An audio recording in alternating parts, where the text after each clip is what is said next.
İmam Hüseyin əleyhissalam dedi ki, mən susuzlamışam. Susuzlamışam sözü ağzında qaldı. Həzrəti Abbas tez qaçdı evə.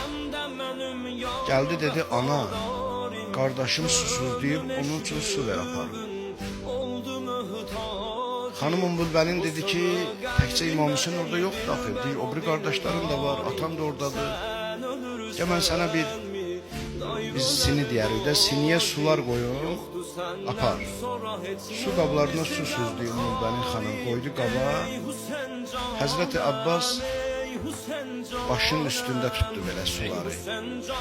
Daxil olanda məscidə, indi uşağın əli silkələndi, tərpəndi, sudan bəziləri töküldü ağanın qollarına. Suyu elə məscidə daxil eləyəndə Həzrəti Əli əleyhissalam ağladı. Və orada Həzrəti Əbəlfəzə Səqqa ləqəbi verir, yadınızda qalsın. Səqqa, yəni su verən, su paylayan. Elə oradan deyirdi ki, sən mənim balalarımın səqqası oldun, su verəni oldun. Və bir zaman gələcək Kərbəlada da İmam Hüseyin onun hərəminə səqqası sən olacaqsan, yəni su paylayanı sən olacaqsan.